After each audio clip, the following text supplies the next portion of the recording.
Welcome to the BrainShape Podcast, hosted by Dr. Andrea Wilkinson, a show where we cut through the noise of the ever-growing, ever-changing world of brain health. What works and what doesn't, what's fact and what's fiction. We look at tips, tools, and techniques backed up by real scientific studies to help you keep your brain healthy and hopefully have some fun along the way. Now, here's your host, Dr. Andrea Wilkinson. You're listening to the BrainShape Podcast, episode number 11. There are approximately 8 million informal caregivers in Canada. That's more than 1 in 4 Canadians who put in regular hours to care for their loved ones, family members, and friends. Unpaid caregivers provide the equivalent of 1.2 million full-time jobs. The physical, mental, and emotional demands of providing care can be overwhelming for some, and many caregivers exhibit symptoms of caregiver distress, including anxiety, depression, burnout, and difficulty sleeping. Given that so many are affected and the impact that caregiving can have on an individual's emotional, physical, and mental well-being, it is critical that we start talking about how best to support informal caregivers as they care for their loved ones. Today we're talking with Craig Knowles, who has lived experience as an informal caregiver. He has been a primary care provider for his aging parents and partner for over 25 years. Craig is also a political and community consultant with a varied background in stakeholder relations, political activism, and community engagement. He is an active volunteer on the board of directors for 2 nonprofit organizations and volunteers weekly as a fitness instructor. Craig shares with us his experiences as an informal caregiver, his perspectives on how to be an effective care provider, and how prioritizing his own health is necessary and allows him to show up as the caregiver he wants to be. Here we go. Here's Craig Knowles. Hi, Craig. Thank you so much for joining me on the podcast today. Hi, Andrea. How are you? I'm doing wonderfully. I really appreciate you taking the time to speak with me about your experiences with caregiving. And so I'm wondering if you could maybe start by telling the listeners a little bit about yourself and your history and how it relates to caregiving.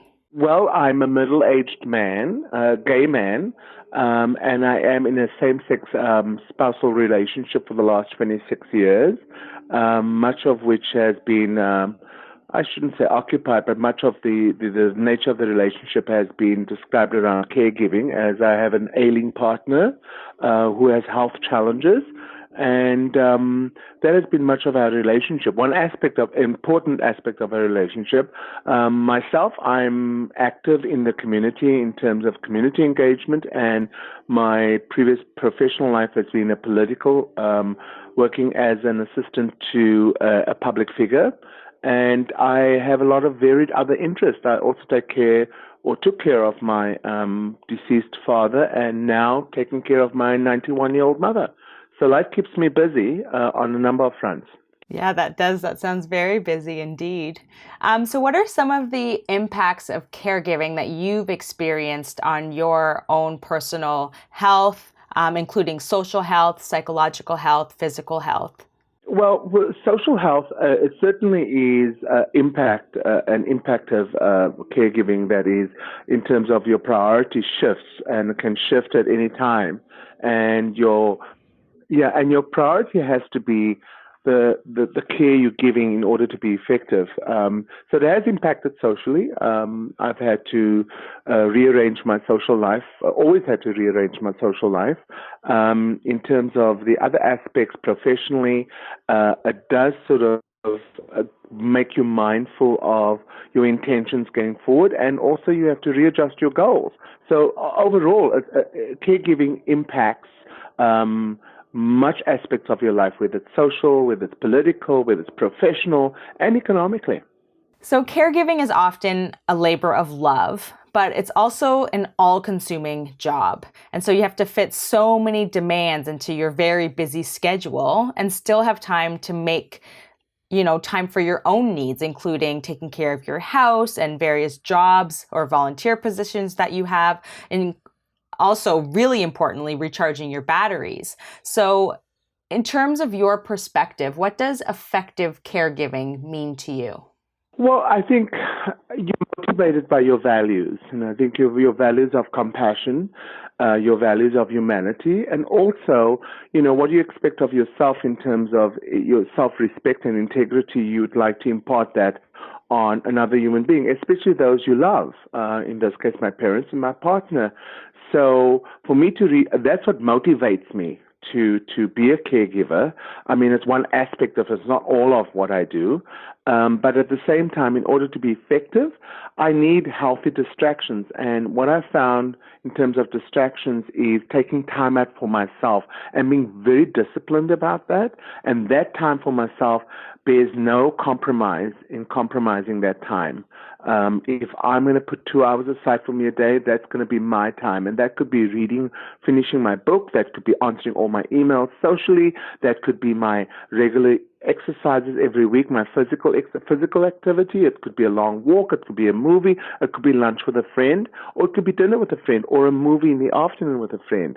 So those are really good and healthy distractions, and you have to discipline yourself in order to be an effective caregiver and part of recharging your batteries.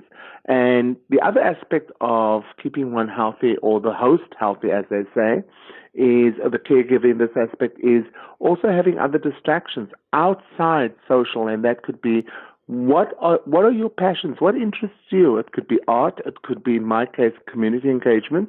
So I am occupied in terms of my board work, sitting on non-for-profit organizations. They are multi-social services agencies. And so I'm busy in that aspect. I'm also busy on a political front as a volunteer, doing some interview paneling for public representatives or people that wants to run for public office. So I have a number of distractions. I use those distractions to recharge my batteries in order to come back to caregiving. And so I feel somewhat fulfilled instead of having my whole life described as a caregiver, because I do have 2 people that I take care of. And what about the time management component of it? Because I'm assuming there's a lot to juggle. Yes, time management is integral. You have to discipline yourself in terms of time management. Everything works on the clock in terms of if you want to spare that time for yourself. First of all, you have to be motivated to spare that time for yourself for all the right reasons, and that is to keep you healthy and keep you your batteries recharged, as you said. But time management is critical because, there's the care, and then there's time for yourself. And so you have to structure your days and your time, which I do. I use 2 calendars per person that I care for, one for my partner and one for my mom. And so I have 2 calendars that they have in their that they have with them and I have, and our calendars duplicate. So they know when I am busy with certain things, and I know when to meet their needs in terms of appointments, or to check in with them in terms of what their needs are, or then, their needs might change. Right. And what about the complexity of the healthcare system and navigating that? Andrew, to be very honest with you, over the years of caregiving, it has become a learned experience, trial by error. Mm-hmm. And that is usually through a crisis. Throughout my time as caregiving, I've had numerous, I can't even count,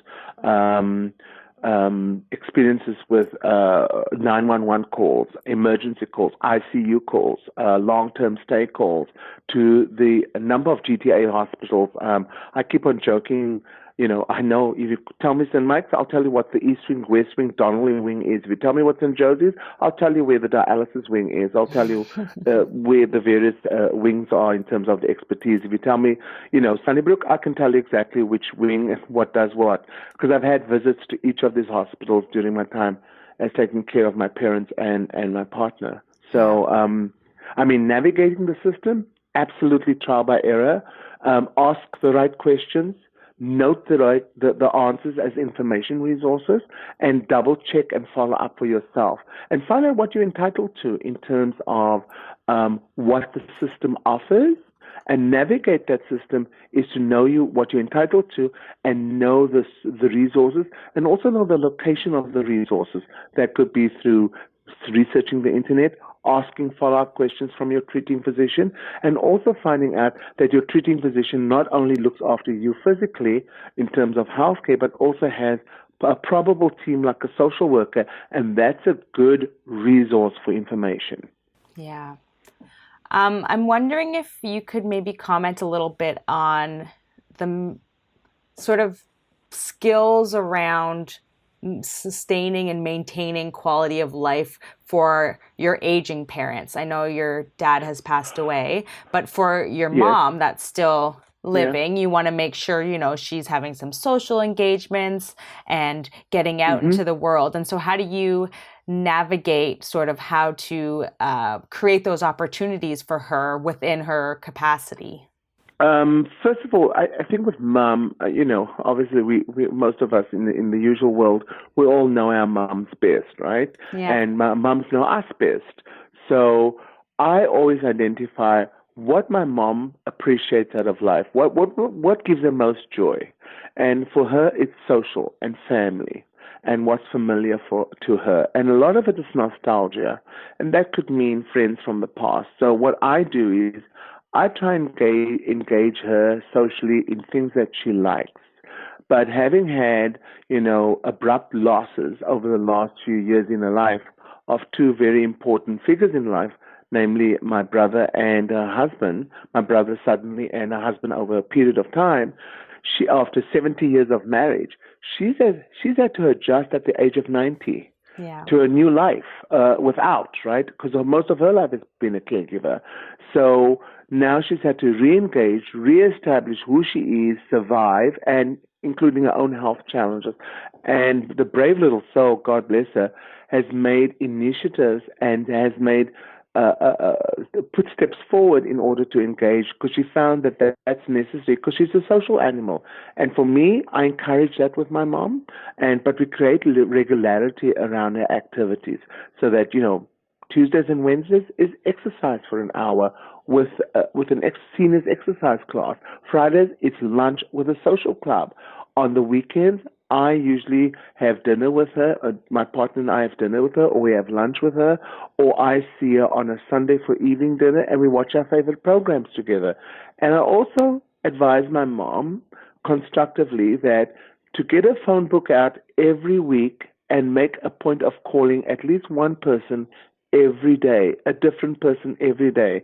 Now, if those calls become habitual, meaning that every Tuesday her good friend Edith calls her, great, that's a social interaction. Those are things that my mom appreciates. Right. So I get her into a regular schedule, so that she feels purposeful, but at the same time feels appreciated, and she's not alienated. So it's about regularity and about what she likes and what her capabilities are, because someday could be different to the next in terms of her health or her energy levels. Yeah, definitely. And I think that having that habitual component is really important, because it also removes the cognitive load of thinking about, what should we do today, and when's the last time that you socialized or, got out to the grocery store, because like every Tuesday we do this, every Friday we do this. Yeah. And that's extremely important, especially for seniors or people that are vulnerable. Working through a schedule in terms of regularity and habitual really helps for their ability to function, because it's something for them to look forward to. It's like I always say to my mom, when we have conversations, I say, when you're making a call to your friend Edith or to your friend Shirley, make it an occasion. And I said, think about what you want to talk about and make it an occasion and say, I'm going to call you next Tuesday. And I said, use your calendar. So my mom has gotten into the habit of referring to her calendar. And she writes down everything on the calendar, and I write down everything on the calendar. And if she doesn't reflect or review the calendar, I remind her during our course of conversation, because I usually give her a morning call, a lunchtime call, and an afternoon call, and an evening call. So she gets 4 calls from me a day. Wow. So every time I call, I remind her of certain things. Oh my God, yes, I have to call Edith. Those kinds of things. If she never referred to a calendar. Calendar is a really excellent suggestion. Excellent. Excellent, yeah. So just in terms of some of the statistics that are out there, in Canada, there are approximately 8 million informal caregivers, 1 million of whom are over the age of 65. And if we think about the unpaid caregivers, they provide the equivalent of 1.2 million full-time jobs. Mm-hmm. So if we think about the services provided by these unpaid caregivers, so for example, taking people to their doctor's appointments, feeding, bathing, dressing, the yearly bill is estimated at around $25 billion. And so there's a lot of unpaid caregivers, so around 45% of them that exhibit symptoms of caregiver distress. So anxiety, depression, burnout, difficulty sleeping. And so I'm wondering if you could maybe speak to some of the tools and resources that you use to ensure that you're prioritizing your health as a caregiver. To prioritize my health as a caregiver in terms of making sure that an effective caregiver, I think what I do is, first of all, I'm very strict about to my time when I do take my time for myself. That's number one. Number two, in terms of, I also find out to be resourceful and find out the tricks of the trade, so to speak. And that is, what are my entitlements as a caregiver through the taxes, right? As a primary caregiver, what benefits am I entitled to as a caregiver? If I'm not being paid formally, how am I being rewarded through the system? And that is through the tax system, number one. Mm-hmm. Number two, also through my treating physician and my mom's treating physician and my partner's treating physician. What is it that I'm entitled to as a caregiver in terms of benefits? Where are there free massages? Where are there free talk sessions, or where are the free support sessions that caregivers can go to where we can talk about things that we have in common? And most importantly, Andrea, and I don't mind sharing this with people, is that I guess my situation is somewhat unique to some people, but not that unique to many other caregivers. I have sought help and support by way of psychotherapy sessions, regular psychotherapy sessions. And that I find is very, very useful for mental health and also a sense of constitution, because that's really a safe place where you can go to be heard. You know, one day it could be screaming from the rooftops. The other day it could be a sense of relief because you've achieved something, or whatever the case may be. It's an unconditional environment, and most importantly, a safe environment. And it's a safe place it's a default place where you can go to decompress mindfully. Aside from your social activities, right? Yeah, definitely. And I think that a lot of people underestimate the power of a psychotherapist and just, airing grievances or having sort of talk therapy with someone that's a completely objective person in your life. And so there's no sort of conflict. And being able to talk openly about whatever it is that you're experiencing, I think that it's really underestimated the value that can bring to people's mental health and just sort of overall well-being. Yeah. I think it's important. I think it's critical. I think it should be a given for most caregivers that they have that resource, or at least advise of that resource. And I think therein lies the conduit in terms of when doctors and or the medical community are privy to a family or a loved one, whichever the case may be, and they identified a primary caregiver and they're aware of the scenario, I think the doctors and the medical community can come with these kinds of advice, well-founded advice for the caregiver, because sometimes caregivers go off and they go off and they're left to their own devices. They don't know that this exists, right? Mm-hmm. If they're not told, because their focus is the care of the individual, not necessarily themselves. Yeah. And you can only be an effective caregiver if you take care of yourself. And I think being mindful of a facility like psychotherapy is extremely useful and it saved me. It saved me from going basically mad, if I may say. It saved me. Because there's some days, the deep breathing is not enough. You have to use the 4-letter word. But, it's nothing personal. You're only human. Yeah, exactly.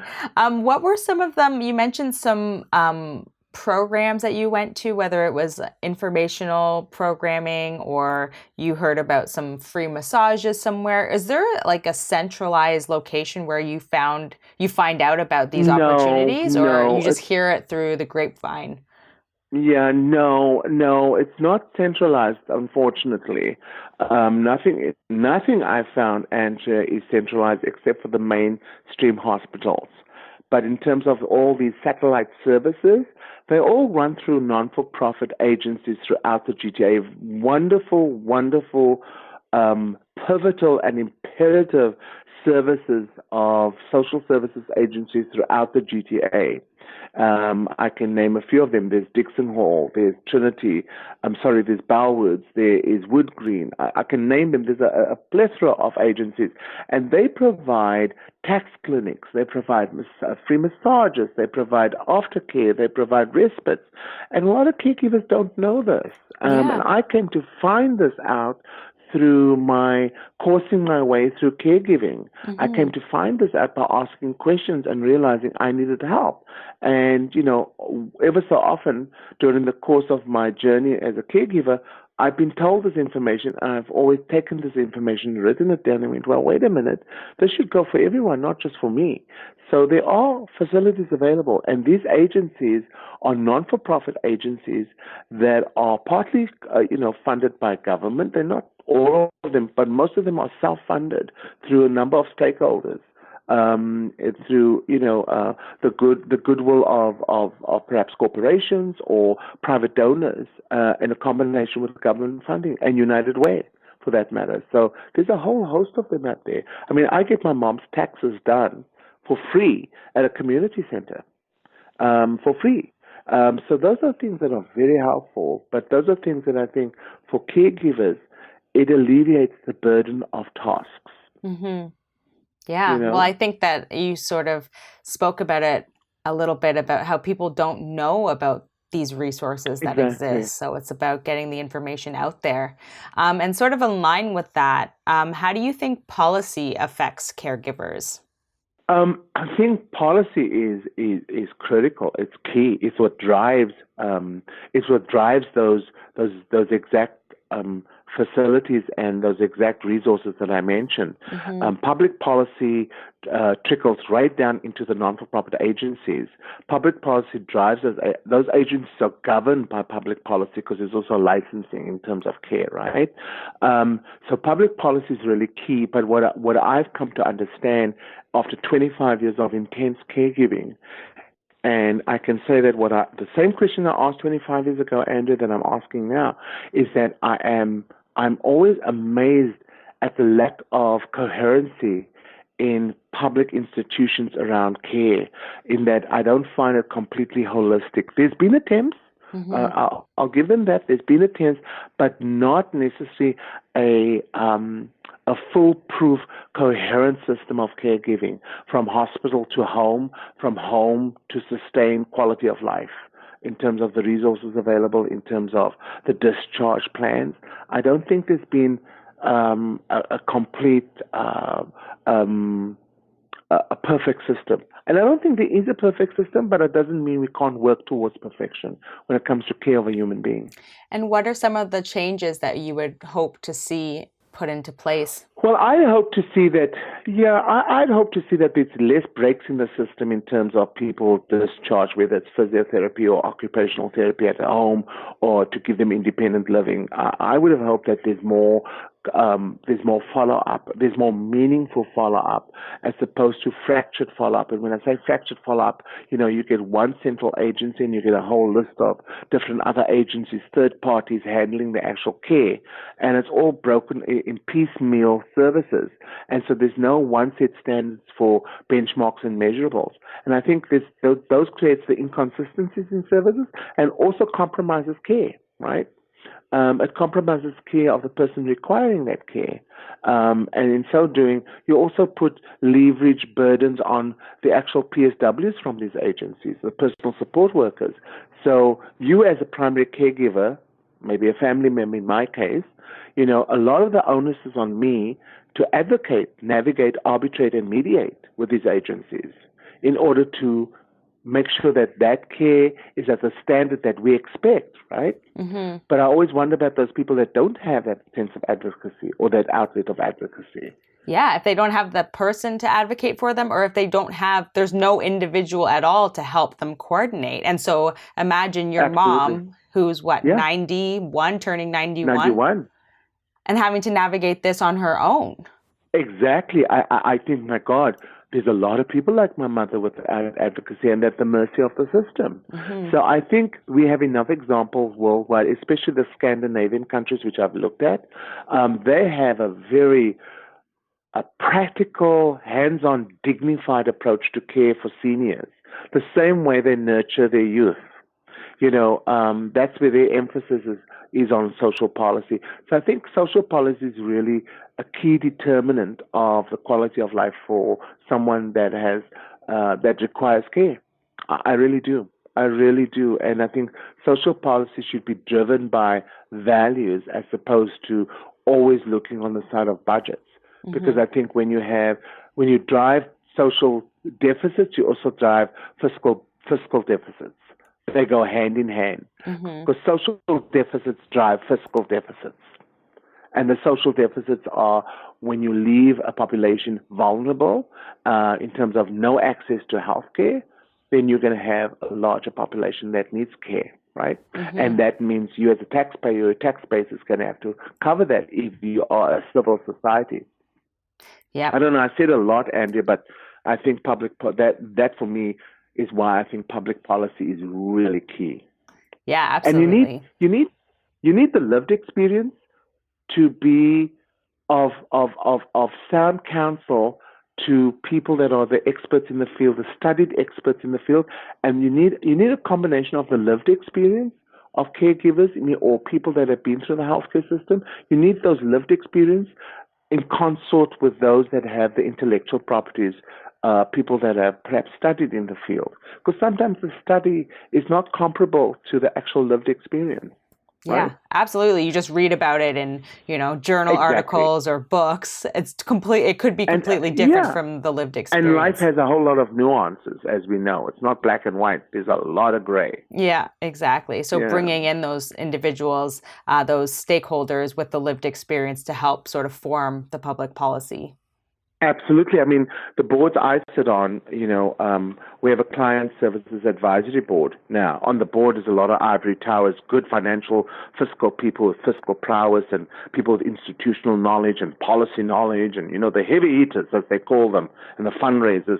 But I always, when I sit on that board, I always enjoy and appreciate the most is when the person who heads up the client services advocacy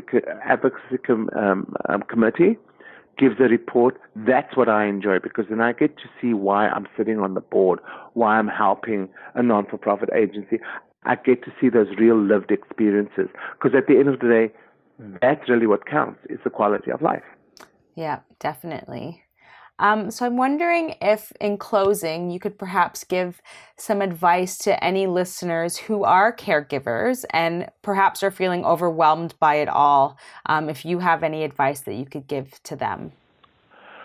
Do the best you can. Take a deep breath, step back and think, what is the priority for the person you're caring about? And what is your priority? And what is motivating you? And ask for help. Do not be shy to ask for help.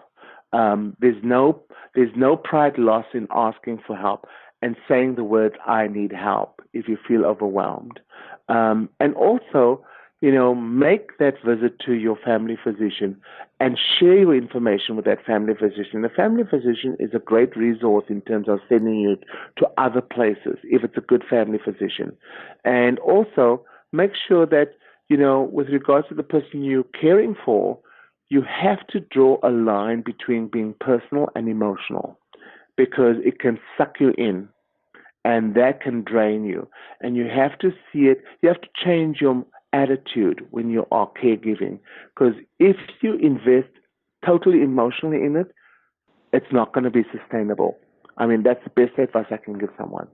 That is excellent advice. So thank you so much, Craig, for taking the time to speak with us about your experiences, your lived experience as a caregiver in many different facets of your life. I really appreciate your insights and sharing all of your knowledge with us. So thank you. It's my pleasure. As long as it makes a good difference to someone else, I'm happy to do it. Thank you so much. Have a good day. And you too. Take care, Andrea. Bye-bye. If you've missed any of this, you can dive into the show notes for this episode and all past episodes at www.brainshape.ca/podcast. To access the show notes from today's episode specifically, just type Craig in the search bar and today's episode will pop right up. And there you can access all the information that we covered today. Thank you so much for tuning in. I hope that today's episode gave you some insights into the critical role that informal caregiving can play in the health and wellness of those in need. If you are a caregiver, I hope that this episode has given you permission to prioritize your own health, empowered you with tools to seek out programs and services that have been designed to help you, and to ask for the assistance that you need. If you know a caregiver, I hope that this episode has enlightened you on the experiences of informal caregiving and inspired you to offer an extra helping hand, even if it isn't explicitly being asked. Don't forget to subscribe to the podcast so that you'll be notified every time we publish a new episode. And since we're a weekly show, I'll see you back here next week. In the meantime, you can follow me on social media at BrainShapeTO, and be sure to let me know if there are any specific topics that you want me to cover on the podcast. Until next time, keep your brain in shape. And as always, I've had such a great time hanging out with you today.